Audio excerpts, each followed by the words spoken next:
All right, so for January, we read The Three Musketeers by Alexander Dumas. And because it was Classics Month, so clearly we had to choose a classic. And I am looking forward to not having to do Classics Month next year because it will be passed on to someone else. 2 years in a row I've had this month. Anyway. No, I had Wuthering Heights last year. What? That was me. Oh, it was you? Anyway. Yeah. Anyway, we're going to have to clip that too. Okay, starting over.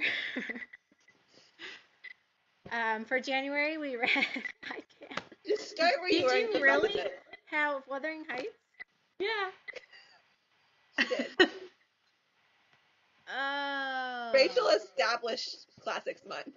That's right. Well, and Sam book. didn't read it that last year either. I just skipped the classic.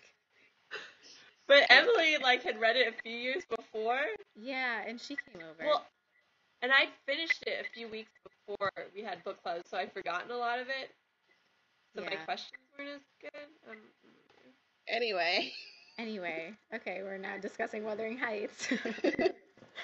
Okay, so for January, we read The Three Musketeers by Alexander Dumas, since it was Classics Month. And we'll just go around and say what we thought of it, a quick little review. So I gave it 4 out of 5 stars. I thought it was fun, and once you get past the first 100 or 150 pages, it was a pretty quick read. There were just a couple slow parts that I kept wanting to get through, but I think overall it was a really fun read, and it was very plot-driven, which was nice for a change. So I liked it a lot. Next. I also gave it a 4 out of 5 stars. I really enjoyed it. I enjoyed it a lot more than I thought I would.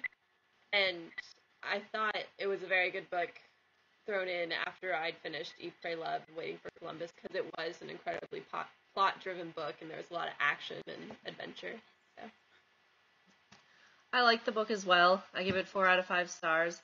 It was very adventurous. I enjoyed all the adventures and how everything kind of tied together, and how Alexander Dumas kind of threw things in there to keep your attention, like the horse that keeps coming back.